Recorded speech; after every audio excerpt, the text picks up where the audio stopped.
Gak berasa loh saudaraku. Kita sudah masuk di bulan Februari ya. Nice, very nice. Dan hari ini saudara kita akan masuk dalam seri firman Tuhan yang baru. Buat saudara yang sudah lama bergereja di keluarga Allah, saudara tahu ya. Setiap bulan kita masuk di dalam satu seri firman Tuhan yang baru. Dan hari ini saya akan berbicara tentang the covenant of God. Perjanjian Tuhan. Saya berdoa ya saudaraku ketika saudara memahami konsep covenant. Konsep perjanjian ini, pemahaman saudara tentang kekristenan berubah. You cannot see it the same again gitu. Saya berdoa ketika saudara paham pengertian tentang covenant ini, perjanjian ini, saudara mau aja udah gak bisa ngelihat dengan cara yang sama. Ada hal-hal yang saudara baca di dalam Alkitab sebelumnya dan saudara kayak, kok gak masuk ya? Gitu. Tapi setelah saudara memahami konsep covenant ini, saudara akan melihat dan saudara mulai bisa berkata, oh, now it makes sense. Sekarang kayak puzzle-nya itu udah ketemu gitu. Tiba-tiba saudara baca, saudara bacanya itu sudah dengan pemahaman yang berbeda. Dan untuk kita masuk ke sana saudaraku, saya akan membawa saudara terlebih dulu untuk kita baca Yesaya 55 ayat 8 sampai 9. Saya akan membawa saudara dari sana, saudara siap ya, kita nanti akan banyak baca Alkitab. Nanti saya akan menuntun saudara dari satu ayat ke ayat berikutnya. As usual saudaraku, this is a topical preaching. Ini adalah khotbah topical. Saudara nanti akan dibawa dari satu ayat ke ayat berikutnya untuk saudara memahami saya menembak apa yang jadi poin saya. Oke, kita buka Yesaya 55 ayat 8 sampai ayat yang ke-9 terlebih dulu ya. Sebab rancanganku bukanlah rancanganmu. Dan jalanmu bukan jalanku, demikian firman Tuhan. Ayat 8 ini saudaraku membuat kita bisa mengerti perbedaan antara jalannya Tuhan dengan jalan manusia. Dengan jelas Tuhan itu ngomong, rencanamu bukan rencanaku. Jalanmu bukan jalanku. Tidak heran saudaraku kalau saudara membaca ayat ini ngerti tapi nggak ngerti. Saudara berusaha berjalan dengan point of view sudut pandang kita sebagai manusia. Trying to understand jalannya Tuhan. Dan tiba-tiba saudara berkata, kok susah sih dimengerti. Ya emang beda. Saudara saya yakin udah pernah baca ayat ini. Tapi dalam kehidupan Pak, berapa kali orang bertanya-tanya. Tuhan tuh maksudnya gimana sih? Kok dibawa kayak gini sih? Lah ya emang beda. Ayat ini sudah ngomong. Seberapa beda? Ayat ini melanjutkan. Seperti tingginya langit dari bumi. Lah seberapa tingginya langit dari bumi saudara? So high. Sangat jauh Pak. Saudara berusaha untuk melihat ada apa toh di langit dari bumi ini. Itu sebabnya anak kecil selalu menggambarkan bintang bentuknya segi 5. Coba nanti saudara ketemu aslinya bintang mungkin bukan begitu. Yang mengerti katakan amin. It's so high. Ada begitu banyak hal di luar angkasa sana yang saudara bahkan tidak tahu. Ayat ini melanjutkan lagi, seperti tingginya langit dari bumi, demikian tingginya jalanku dari jalanmu dan rancanganku dari rancanganmu. Segitu loh Pak bedanya. Jadi kalau saudara, pernah nggak saudara itu ngomong sama seseorang, terus orangnya ngomong gini, kamu kok nggak ngerti-ngerti sih yang aku maksudin?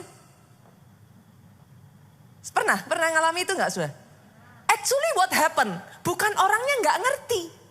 Tapi orangnya sudah punya pemikirannya. Waktu dimasukin pemikiran baru, pemikirannya itu nolak. Manusia di dalam keterbatasannya Pak, berusaha berjalan di jalannya Tuhan, tapi pakai sempurna. Makanya berkali-kali ngomong, Tuhan kok gitu sih? Saudara ngerti maksud saya? Kenapa? Karena jalannya manusia sama jalannya Tuhan. Yang satu inferior, yang satu superior. Yang satu di bawah, yang satu up so high. Tapi saudara akan mendapati, yang satu banyak mengecewakannya. Yang satu saudaraku, kehidupanmu akan full of surprises. Itu sebabnya firman ini dengan kata lain tuh mau ngomong kayak gini loh saudaraku. Berjalanlah di jalannya Tuhan. In case saudara bertanya sama saya, Pastor, kenapa saya harus memilih berjalan di jalannya Tuhan? Oh, saya kasih alasannya saudaraku. 2 Samuel pasal 22 ayatnya yang ke-21 bagian, maaf saudara, ayatnya yang ke-31 bagian A. Saya bacakan ya, ayat ini pendek sekali. Simple. Adapun Allah, jalannya sempurna. Butuh alasan apa lagi saudara? Butuh alasan apa lagi? Ikuti jalannya Tuhan. Kenapa? Dia sempurna. Tapi boleh nggak saya membawa saudara untuk memahami firman ini jangan sampai salah. Sempurna yes. Tapi belum tentu seperti yang saudara mau. Loh karena firman Tuhan udah ngomong saudara, jalanku sama jalanmu itu beda. Sempurna yes. Tapi belum tentu seperti yang kau mau saudaraku. Kalau dikatakan dia sempurna Pak, make sense dong, kalau boleh dong saya bilang artinya dia terbaik. Betul ya? Terbaik, yes. Terbaik tapi tidak selalu saudaraku, yang namanya terbaik itu artinya nggak ada tantangan. Yang namanya terbaik itu artinya serba smooth, serba mulus. Yang namanya terbaik itu artinya nyaman, enak, instan. It's not always like that. Sekarang saudara make sense kan? Now it comes to sense. Kenapa susah bagi manusia itu memahami jalannya Tuhan? Tapi itu jalan yang sempurna. Itu sebabnya firman ngomong, yuk ikuti jalannya Tuhan. Kenapa? Ada jalan yang disangka orang lurus. Tapi ujungnya maut. Itu loh manusia saudaraku. Kenapa kok sampai dikatakan Alkitab ada jalan disangka orang lurus? Kan artinya buat manusia itu jalan baik kan Bu? Tapi dalam keterbatasannya manusia nggak tahu itu ujungnya maut. Itu sebabnya saudaraku, bangsa Israel itu pernah sampai satu ngalami saudara. Mereka marah sama Tuhan. Jadi kalau saudara ada di antara saudara yang sempat bingung, terus saudara kayak, aduh Tuhan tuh maksudnya gimana sih, mau sampai berapa lama sih?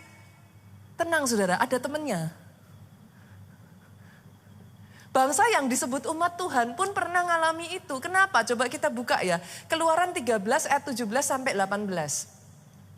Ini ayat berbicara tentang bangsa Israel pada saat mereka keluar dari Mesir.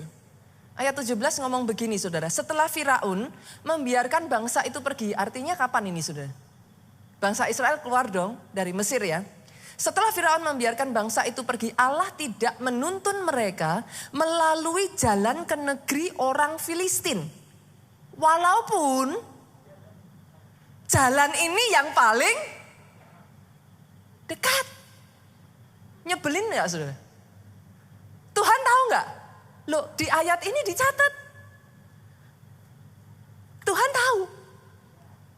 Tapi ayat ini ngomong Tuhan tidak menuntun mereka melalui jalan itu.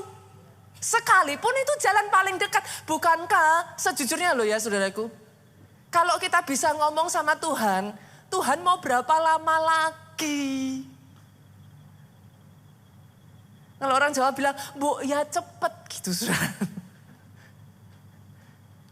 gini terus? Kok diputer-puter? Lah itu kerjaannya Tuhan. Ayat 18 saudaraku. Ayat ini ngomong, tetapi Allah menuntun bangsa itu berputar. Memang. In case saudara berpikir, lah kok puter-puter? Memang. Bukan cuman muter, nyenengin lagi. Kalau muter aja puji Tuhan, melalui jalan di padang gurun. Ada di sini orang-orang yang merasa seperti ini?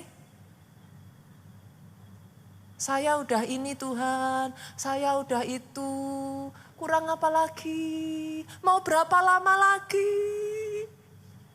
Lah itu nyenenginnya Tuhan, saudara.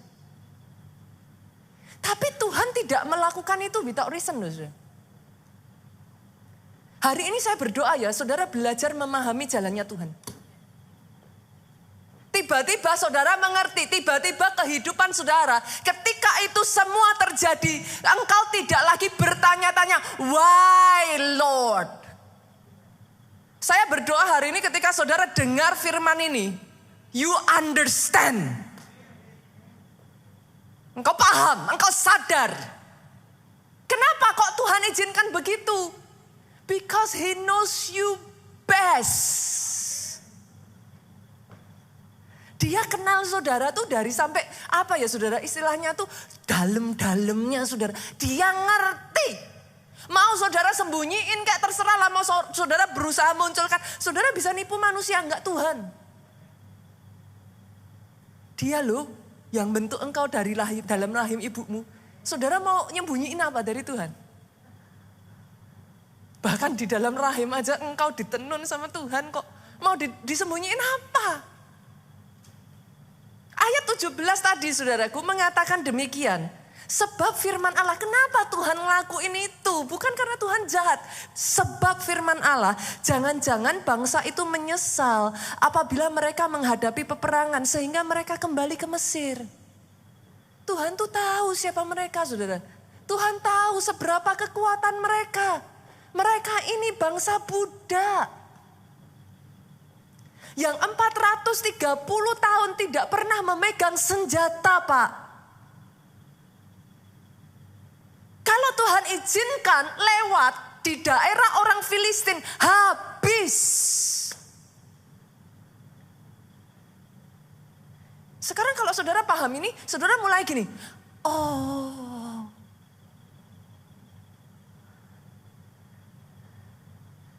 Tapi nyenenginnya Tuhan tuh suka menyembunyikan jalannya, saudara. Itu sebabnya kayak it remains a mystery. Saudara tuh enggak dong, orang Jogja bilang. Kita tuh susah untuk paham. Tapi ada reason kenapa Tuhan izinkan itu semua terjadi.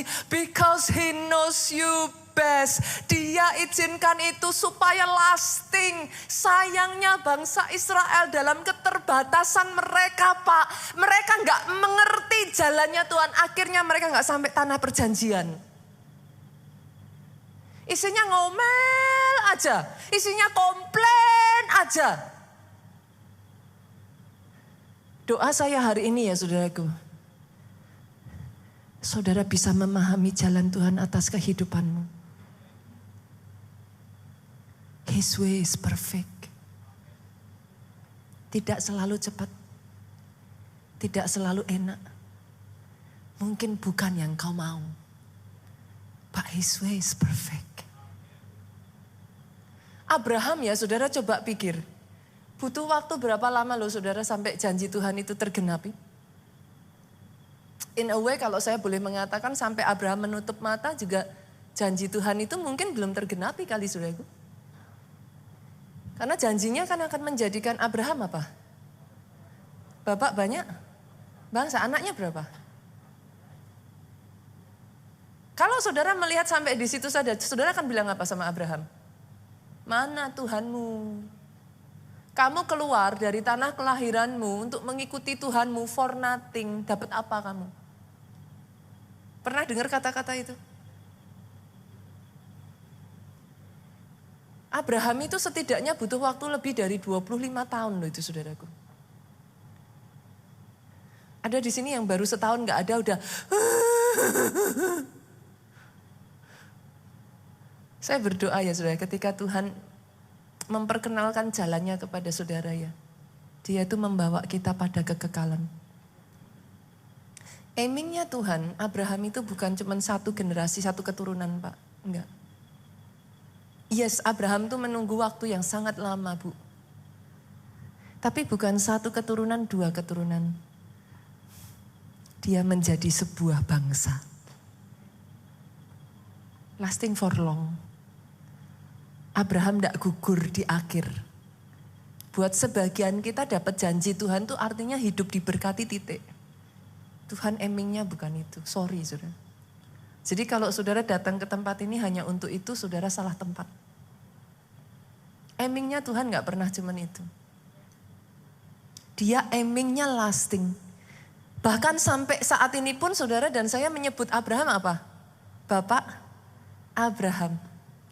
Saudara, apa pernah ada di sini anak sekolah minggu yang menyanyikan Bapak Abraham hanya punya satu anak saja. Anak-anak kecil-kecil kalau nyanyi gimana? Loh, anaknya Pak Abraham itu berapa toh? Satu. Tapi saudara nyanyinya apa? Bapak Abraham mempunyai banyak sekali anak-anak.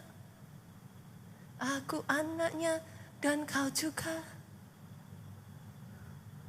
Yang dia mau ketika rencananya itu terjadi ya saudaraku. Itu abadi saudara, kekekalan. Itu sebabnya kadang kita itu kayak, gitu. Kita tuh gemes. Karena memang jalan Tuhan dengan jalannya manusia itu beda. Kita maunya cepat, Tuhan maunya gak apa-apa, mau berapa lama juga gak apa-apa. Makanya Matius 7 saudaraku, ayatnya yang ke-13 sampai 14 tuh ngomong gini. Masuklah melalui pintu yang sesak itu, disuruh loh masuk melalui pintu yang sesak. Karena lebarlah pintu dan luaslah jalan yang menuju kepada kebinasaan.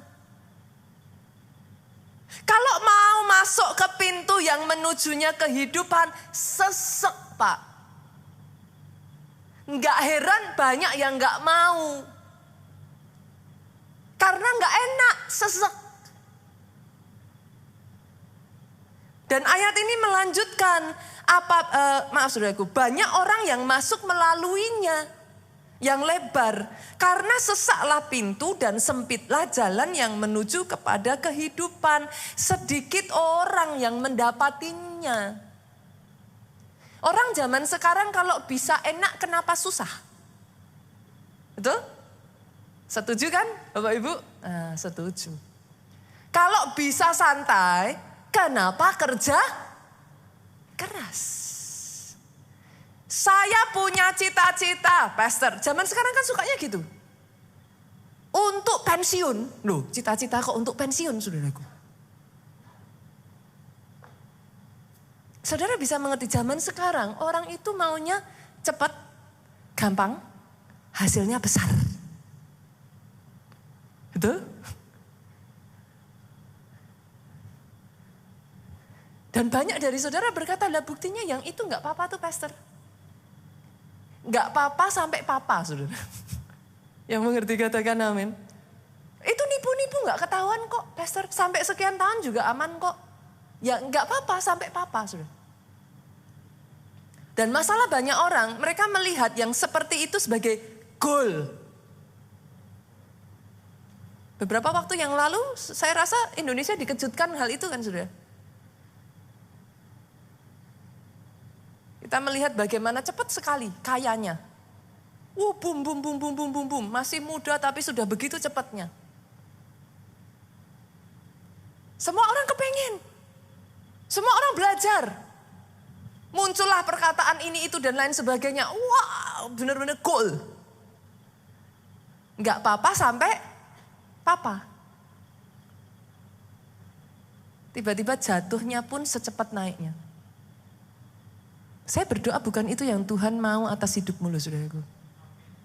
Yang Tuhan mau atas hidupmu itu mengerjakan kekekalan dalam kehidupanmu. Sesak gak apa-apa. Dalam kehidupan saya pribadi pun ya saudara, kalau mau boleh jujur ya. Ada banyak jalan yang saya pilih itu dibodoh-bodohin orang saudara. Pada saat saya muda saudaraku, I'm so on fire with God. Saya mengambil keputusan saya gak mau sembarang pacaran.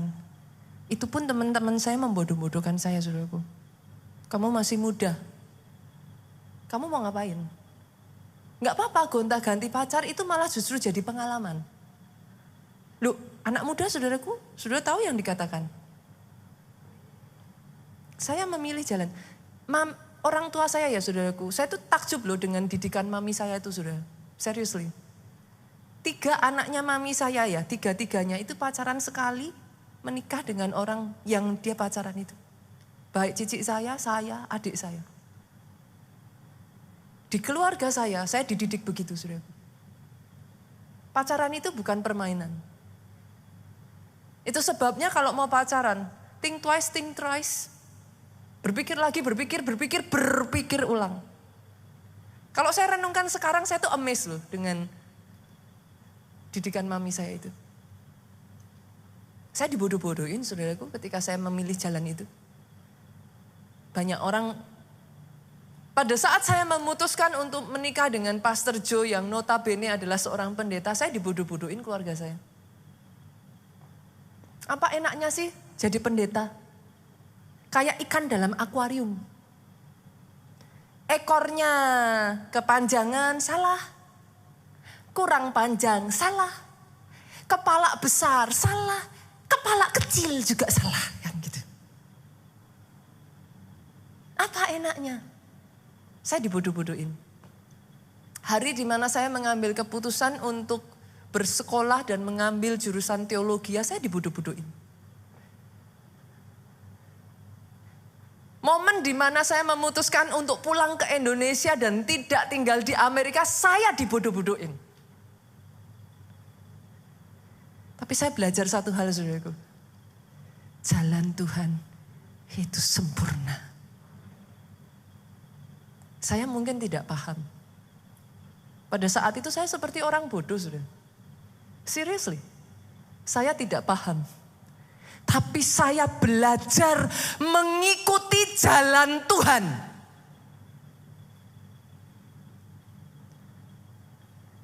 Dan sampai detik hari ini saudaraku saya bersyukur. Tidak seperti apa yang dikatakan keluarga besar saya, kamu mau jadi pendeta makan apa? Makan kursi. Kenapa sih selalu kursi yang dipakai ya saudaraku? Jelas-jelas kursi gak bisa dimakan gitu kan. Tapi itu perkataan keluarga saya kepada saya. Tapi sampai detik hari ini bersyukurlah saudara, pendeta saudara belum pernah nih makanin kursinya gereja saudaraku. Tuhan saya setia. Jalannya sempurna. Hari ini saya berdoa ya saudaraku. Saudara bisa melihat itu. Ikuti jalannya Tuhan. Dan untuk saudara bisa mengikuti jalannya Tuhan ini saudaraku. Saudara harus memahami perjanjiannya Tuhan. Saya ulang ya saudara. Untuk saudara mengikuti jalannya Tuhan, saudara itu harus paham firman-Nya. Kenapa? Seperti yang saya katakan tadi, Tuhan itu suka menyembunyikan jalannya. It is mysterious, Pak. Buat sebagian orang. Tetapi ternyata ada sebagian orang tertentu yang kalau sama orang macam ini, jalannya nggak tersembunyi, saudara. Pengen tahu, saudara? Pengen lihat? Hah? Coba senggol kiri kanan, makanya baca Alkitab. Lah curang toh orang Kristen tuh. Maunya kan dikunyain pendetanya dulu kan. Enak, udah. Gak usah baca. Udah jadi beres gitu kan saudaraku. Sukanya kan gitu. Makanya baca Alkitab. Karena dalam Alkitab itu terkandung sangat banyak rahasia yang begitu luar biasa. Mazmur 20, yuk 25 kita lihat. Ayatnya yang ke-12 sampai ayatnya dan lebih tepatnya ayatnya yang ke-14. Kita lihat ya. Siapakah orang yang akan takut akan Tuhan? Kepadanya Tuhan menunjukkan jalan yang harus dipilihnya. Wow. Ternyata ada di sini yang lagi bingung, pastor saya ada di persimpangan jalan, apakah saya harus ke kanan, apakah saya harus ke kiri? Apakah saya harus ke depan, apakah saya harus ke belakang? Alkitab ngomong, kepada orang yang takut akan Tuhan, dia menunjukkan jalan yang harus dipilihnya. Ayat 14 ngomong lagi, saudaraku. Tuhan bergaul karib dengan orang yang takut akan Dia. Saudara mau jadi temannya Tuhan? Bisakah manusia menjadi temannya Tuhan? Ayat ini ngomong, Tuhan bergaul karib dengan orang yang takut akan Dia dan perjanjiannya diberitahukan kepada mereka.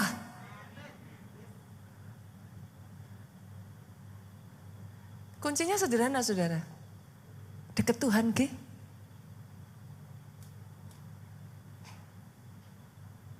Know that He is God. Takut akan Tuhan, saudaraku.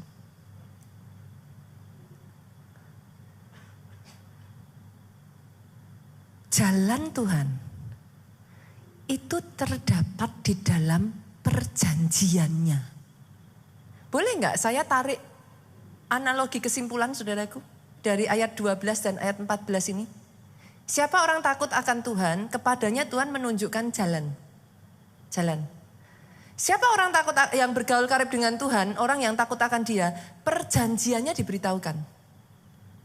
Jadi pada saat saudara tahu, saudara make a deal, bikin perjanjian, saudara nanti akan melihat jalannya Tuhan. Make sense nggak logikanya ini? Make sense ya? Masuk ya, saudaraku. Jadi yang pertama, saudaraku, ternyata bikin perjanjian sama Tuhan dulu. Bikin perjanjian sama Tuhan, saudaraku. Tuhan itu adalah Tuhan yang sangat suka bikin perjanjian. Makanya kalau di dalam ilmu teologi, saudara itu mengenal yang namanya Noahic Covenant. Perjanjian antara Tuhan dengan Nuh. Davidic Covenant. Perjanjian antara Daud dengan Daud. Abrahamic Covenant. Perjanjian antara Abraham dengan Tuhan. Tuhan itu Tuhan yang suka bikin perjanjian, saudara, pokoknya. Coba ya, perhatikan ya, saudara. Kenapa Tuhan suka bikin perjanjian? Kita lihat yuk. Kejadian 16 ayatnya yang ke-17 sampai 18. Lihat. Ini kisah tentang Nuh. Menurut saudara, kenapa semua orang kena banjir kecuali Nuh? Kita baca ayat ini, nanti saudara akan paham. Sebab sesungguhnya aku akan mendatangkan air bah meliputi bumi untuk memusnahkan segala yang hidup dan bernyawa di kolong langit. Segala yang ada di bumi akan mati binasa. Ayat 18 boleh dibaca sama-sama 2-3. Tetapi dengan engkau, aku akan mengadakan perjanjianku. Apa? Engkau akan masuk ke dalam bahtera itu, ini perjanjian Tuhan. Engkau bersama dengan anak-anakmu dan istrimu. Dan istri anak-anakmu. Ternyata because of this covenant, Nuh selamat.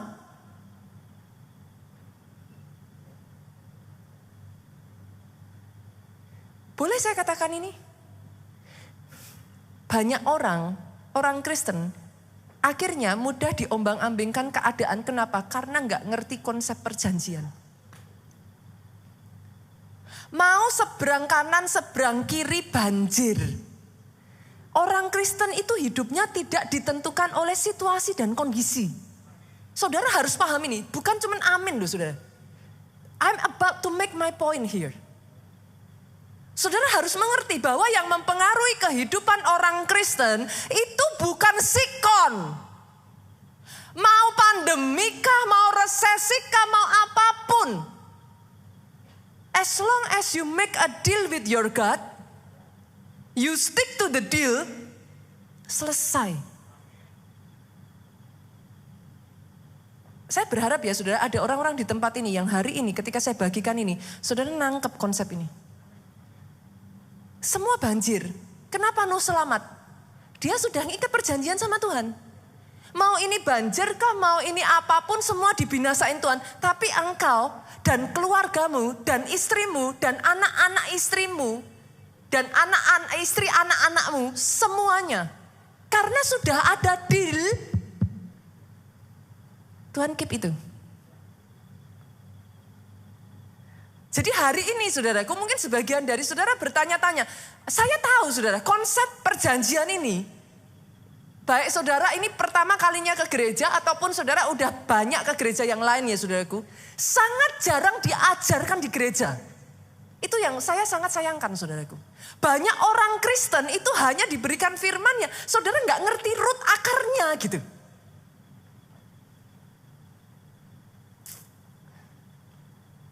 Bahkan kadang terlalu apa saudaraku, shallow gitu. Terlalu dangkal. Akhirnya ngejarnya cuma berkat. Salah saudara. Saudara tuh kalau udah make deal sama Tuhan ya, nggak bisa enggak kok. Asal you do your part, he will do his part. Itu poinnya. Jadi itu bukan masalah, lah pastor nanti kalau gini gimana, nah nanti kalau gitu gimana, mau gini mau gitu tuh nggak jadi masalah saudara. You make your deal. Kalau kesepakatan itu sudah dibuat, dia Tuhan tidak seperti manusia. Nanti saya akan bacakan ayatnya. Dia akan menepati perkataannya. Pertanyaannya sekarang, Pastor, kenapa sih Tuhan kok suka bikin janji, perjanjian, bukan janji, sorry ya saudara. Janji itu satu pihak, perjanjian itu dua pihak. Banyak anak Tuhan, orang Kristen gak adil. Sama Tuhannya nuntut. Tuhan mana katanya? Saya jawab, bagianmu sudah kamu lakukan belum?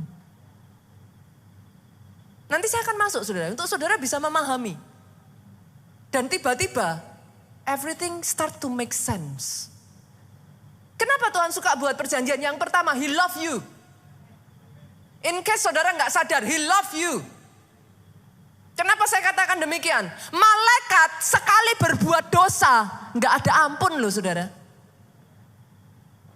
Lucifer jatuh dalam dosa, bye-bye.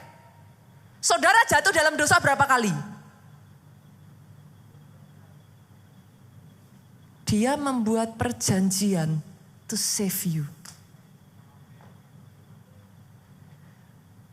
Dia tuh sengaja bikin plan loh saudaraku. Segitunya loh sama saudara. Lucifer itu cuma satu dosa, that's it. Tapi terhadap manusia, dia membuat perjanjian. Supaya bagaimana caranya Pak, He can save you. Saudara mau bicara adil gak adil? Coba pakai sepatunya ada di posisi malaikat. Maka saudara akan bilang gak adil. Sekarang saudara tahu kenapa iblis benci sekali sama saudara. Does it make sense? It makes sense. Why he want to destroy you? Neraka tidak pernah diciptakan untuk saudara. Baca Alkitab. Siapa bilang neraka itu diciptakan untuk saudara? Gak ada. Neraka diciptakan untuk iblis, saudara. Tapi dia gak mau pergi ke sana sendirian. Salah siapa kalau saudara mau diajak? Yang mengerti katakan amin. Does it make sense? Yang kedua saudara, kenapa dia buat perjanjian? Yang kedua, Tuhan itu, ini loh saya tuh kadang kayak tersentuh sama Tuhan, kenapa ya saudaraku? Tuhan itu Almighty God loh, tapi dia gak pernah mau paksa manusia. Dia maha kuasa, bukan maha pemaksa. Dia berkuasa, He is a creator. Saudara kan nyebut itu kan, dia pencipta kan? Kita ciptaan kan? Sekarang saya tanya, anak kecil, mainan Play-Doh, nyiptain dari Play-Doh itu. Dia berhak nggak atas Play-Dohnya dia? Mau diinjak-injak kek? Mau ditekuk-tekuk kek? Dari gelas dijadiin piring kek? Piring dijadiin mangkok kek? Itu konsep creator. Tapi manusia masih bisa tuh, Mengapa Tuhan? Kok Tuhan izinkan? Loh ya memang Tuhan berhak. Sorry saudara, saya jahat. Saya galak ngomongnya. Loh Tuhan berhak, dia saudara sendiri yang bilang dia pencipta. Kita ciptaan. Loh dia berhak. Ada saudara kasih pledo ke anak saudara. Terus saudara bilang, kasihan pledonya. Jangan dipenyet-penyet. Ada yang bilang gitu? No. He is the creator, you are the creation. Yet, dia memberikan kita manusia free will. Tuhan gak pernah maksa saudaraku. Dia tawarkan itu ke saudara. Tapi barang siapa menerima perjanjian Tuhan, saudara akan melihat dalam kehidupan saudara. Tidak naik, tidak turun tetapi terus naik. Saudara akan melihat dalam kehidupan saudara, kau dipelihara lasting. Lihat, perhatikan orang-orang yang membuat perjanjian dengan Tuhan saudaraku. Perhatikan your forefathers, pendahulu-pendahulu saudara. Lihat Abraham. Lihat orang-orang nama-nama yang ada di dalam Alkitab. Saudara nanti akan memahami. Mereka adalah orang-orang yang sudah membuat perjanjian dengan Tuhan. Dan yang ketiga, yang terakhir saudaraku. Sebelum nanti, ini masih tenang pemain musik masih. Kita lanjutkan lagi saudaraku. Yang ketiga, Tuhan mau kita belajar tentang arti sebuah komitmen. Kita hidup di dunia ya saudaraku, saat ini kalau jujur ya, itu apa? Menghindari komitmen. Sekarang ini banyak orang itu lebih senang gini, berhubungan suami istri tapi tanpa komitmen. Kalau ditanya kenapa? Daripada cerai pastor. Hari-hari ini tuh banyak orang gak suka komitmen. Saudara. Komitmen itu menjadi sesuatu yang apa? Nggak tren lagi, nggak favorit. Saudara. Tapi kalau saudara ikut Tuhan nggak bisa kayak begitu, saudara. Covenant mengajarkan saudara komitmen. Dan by the way, sorry ya saudara, saya firman Tuhan ini agak keras. Kenapa? Saya berdoa ya, di sini muncul orang-orang Kristen yang tangguh dan kuat, saudara. Saudara tahu kebenaran. Itu sebabnya saudara nggak gampang diombang-ambingkan. Tuhan maunya tuh komitmen, saudara. Dan jujur ya, saya agree tapi agree to disagree, saudara. Kadang banyak orang Kristen tuh suka ngomongnya kayak gini loh. Yang penting kan Tuhan tahu hatiku, pastor. Yes, Tuhan tahu hatimu, saudaraku. Tapi coba saya tanya, saudara tahu hatinya Tuhan gak? Kok enak Tuhan terus yang tahu hatimu? Make sense gak saudara? Saudara mau tahu gak hatinya Tuhan? Karena firman Tuhan ngomong loh, barang siapa mengasihi aku, dia melakukan perintahku. Itu hard truth saudaraku. Saudara lakukan kesalahan dan saudara bilang, ups, yang penting Tuhan tahu hatiku. It doesn't work like that. Pelajari ketetapannya. Ikat perjanjian dengan dia. Jangan gampang-gampang bilang sama Tuhan, mana janjimu? Engkau lakukan bagianmu enggak? Yang mengerti katakan amin. Pelajari perjanjiannya. Jangan hanya lah katanya. Bu, gak usah dari katanya, buka Alkitab. Di situ ada semua kok. Covenant mengajarkan kepada saudara komitmen. Ke gereja bukan kalau hanya mood. Make a commitment with God. Mau mood gak mood, susah gak susah, sibuk gak sibuk. Kita tetap ke gereja. Kenapa? Itu covenant kita sama Tuhan kita. Tapi kan orang Kristen paling gampang bilang, tapi Tuhan tahu. Enak kan ngomong gitu? Sekali-kali sudah, saya dengan bahasa Jawa saya, sekali-kali. Kenapa harus Tuhan terus yang tahu hati kita? Saudara tahu nggak hatinya Tuhan? Peduli nggak sama hatinya Tuhan? Pastor kok galak? I have to. Ada 4 prinsip ya saudara. Saya berdoa saudara tangkap ini ya. Dan ketika saudara Saya nggak bisa ngomong ya saudara. Yang saya bisa katakan gini, saya adalah orang yang mengikat perjanjian dengan Tuhan. Kalau banyak orang menanyakan kepada saya bagaimana pastor, gimana caranya, kok bisa ini, itu, dan lain sebagainya. Saya akan jawab kepada saudara. Saya mengikat perjanjian dengan Allah saya. Once upon a time, I make a deal with him. Saudara mau buktikan Tuhan saudara, saudara mau lihat seperti apa Tuhan saudara, make a deal with him. Karena ada 4 prinsip saya bagikan dengan cepat ya saudaraku. Perjanjian Tuhan, saudara harus paham ini. Ada di sini yang saudara berkata, pastor saya mau sukses. Pastor saya mau hidupnya berhasil. Pastor saya mau ini, itu, dan lain sebagainya. It's okay. That's good. Itu juga yang Tuhan mau kok. Make a deal with him. Perhatikan ini Pak. Perjanjian Tuhan, kunci utama hidup sukses. Bukan hanya sukses dan bahagia. Saya melihat orang-orang yang membuat perjanjian dengan Tuhan. Karena itulah saya membuat perjanjian dengan Tuhan. Kenapa saudaraku? Saya melihat bahwa yes, memungkinkan untuk sukses, keluarga berhasil, bahagia, yes. Itu bisa dilakukan. Engkau sukses tanpa mengorbankan yang lain, yes, bisa dilakukan. Make a deal with God. Buat perjanjian dengan Tuhan. Ulangan 28 ayat 1 sampai 14 itu ngomong kayak gini saudaraku. Saya ngambil dari ayat 1 sampai ayat 3 aja ya, karena waktu kita terbatas. Jika engkau baik-baik mendengar suara Tuhan Allahmu. Baik-baik. Ada satu ayat lagi ngomong, Yesus itu selalu bangun pagi hari. Kenapa? Pagi hari itu Tuhan mengajarkan, mendidik, melatih telinga kita. Mengasah telinga kita. Kenapa saudara harus saat teduh? Because of that. Dia mengasah telingamu.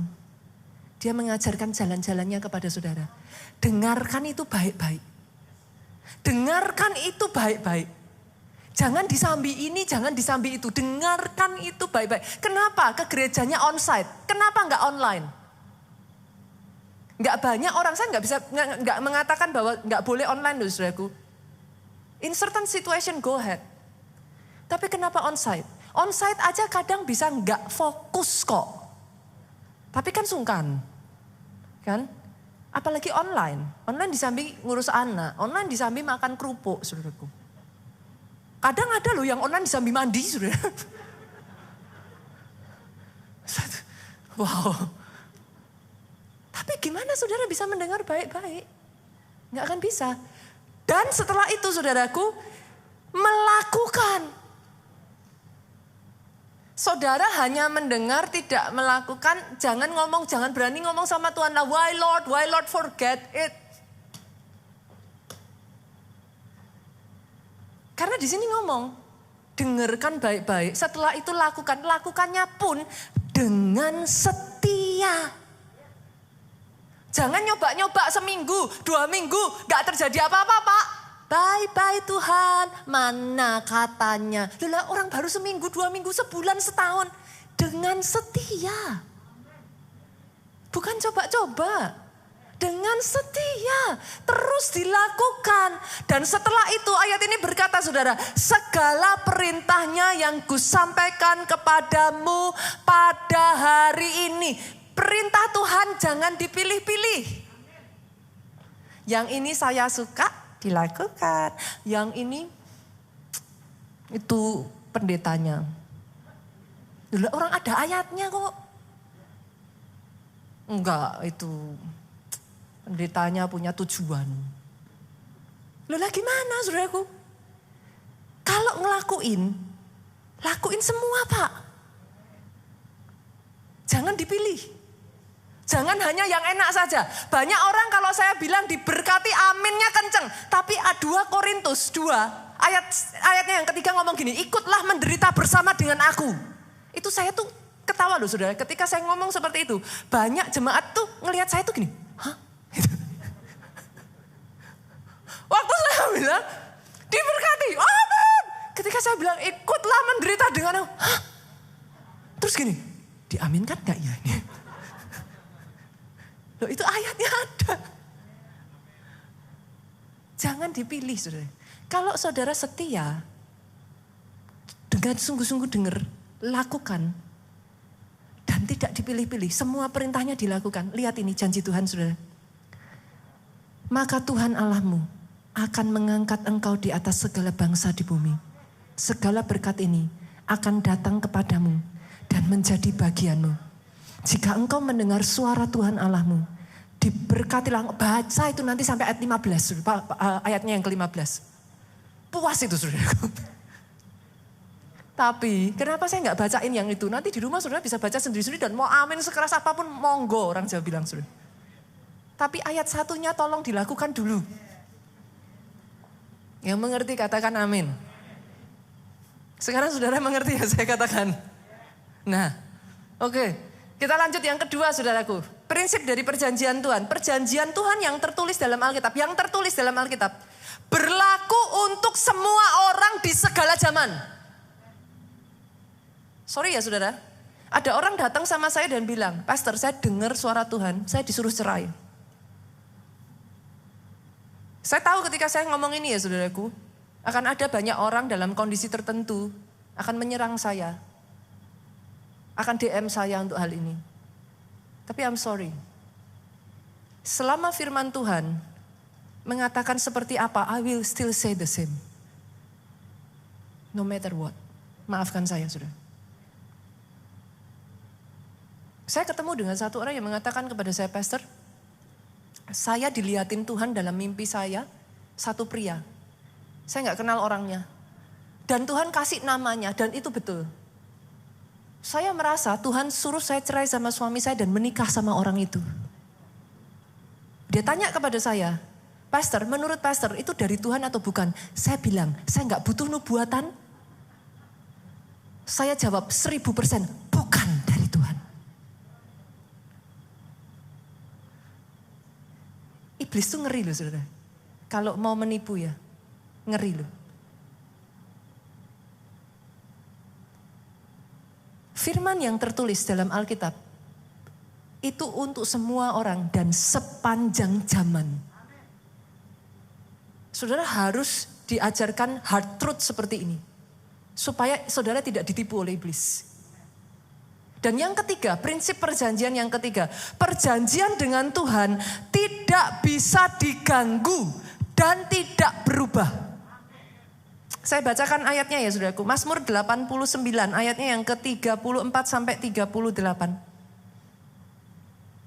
Tetapi kasih setiaku tidak akan kujauhkan daripadanya. Dan aku tidak akan berlaku curang dalam hal kesetiaanku. Aku tidak akan melanggar perjanjianku dan apa yang keluar dari bibirku tidak akan kuubah. Dia gak seperti kita manusia saudara, dia tidak bisa melanggar janjinya. Boleh gak saya mengatakan ini saudaraku? Di sepanjang bulan Februari ini nanti, ini baru sebagian saudara. Nanti minggu demi minggu saudara ikuti terus. Nanti saudara akan lebih memahami. Tapi bolehkah saya katakan ini kepada saudara? Make your deal with God. Buat perjanjian dengan Tuhan. I make a deal with Him.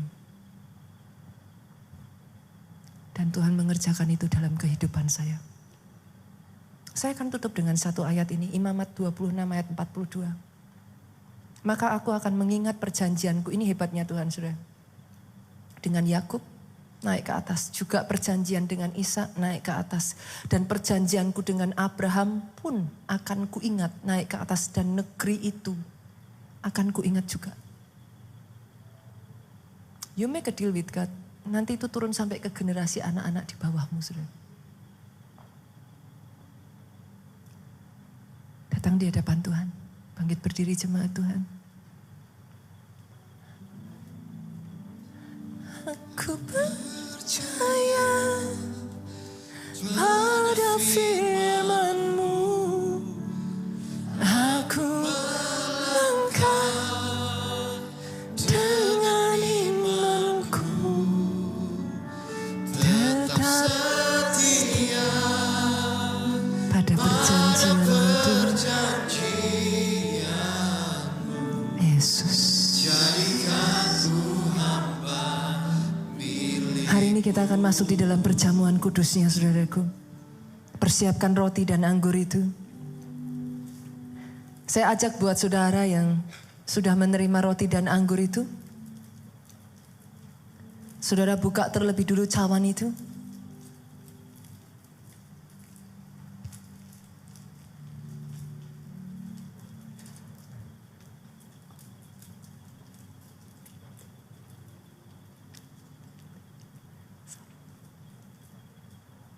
Yang sudah, saudaraku, saudara boleh angkat tinggi-tinggi roti itu di atas tangan kanan saudara. Ada di sini yang belum terima? Roti dan anggur? Ada? Sudah semuanya ya? Oke. Bapa, saat ini Tuhan kami datang di hadapan-Mu. Kuduskan dan sucikan roti dan anggur ini.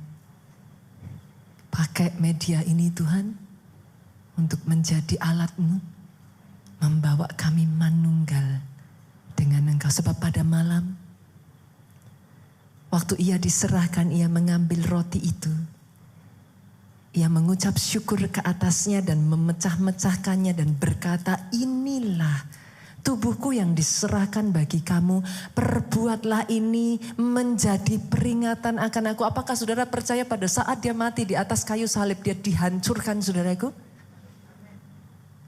Dengar ini, dan oleh bilurnya engkau sembuh. Kami terima roti ini Tuhan, tubuh-Mu menyatu di dalam kehidupan kami. Kami terima dengan iman bahwa oleh bilur-Mu kami disembuhkan. Terima dengan iman di dalam nama Yesus. Makan saudaraku, dalam nama Yesus.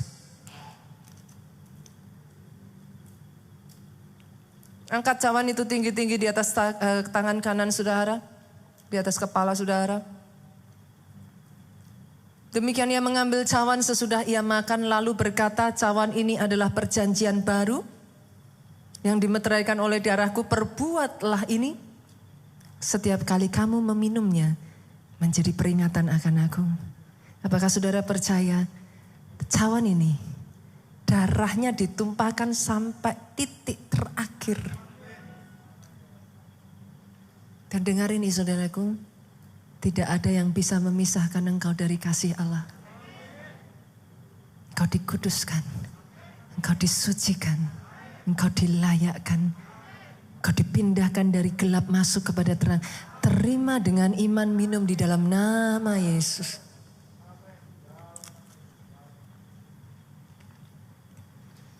Aku percaya ada firman-Mu. Aku langkah dengan iman. Isyatikana rabutu kurata kalyasi. Inerete karapata karapata kaya pata rapata rapata karalalalala bakana morata. Jadikan aku hamba milik-Mu. Jemaat yuk. Aku percaya pada firman-Mu. Baca firman-Nya saudaraku. Hidupi firman-Nya. Cintai firman-Nya. Baik-baiklah engkau mendengar.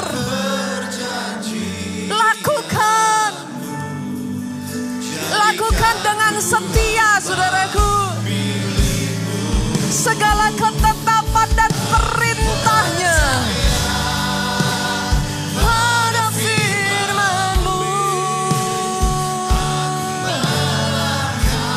Yesus Tuhan, Yesus Tuhan, tetap setia pada perjanjian-Mu. Jadikan ku hamba milik-Mu. Tetap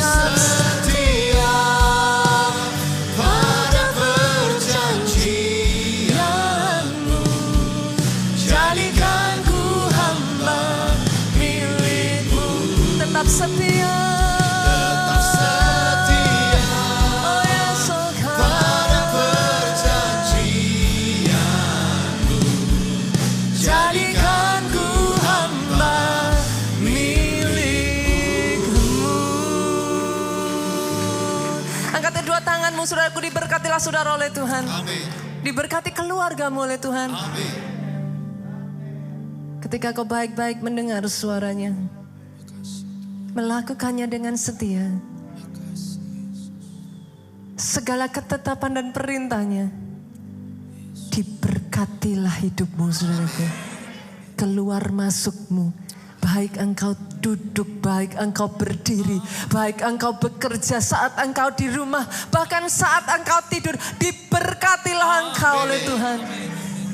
Tidak henti-hentinya dari mulutmu keluar kesaksian tentang kebaikan Tuhan.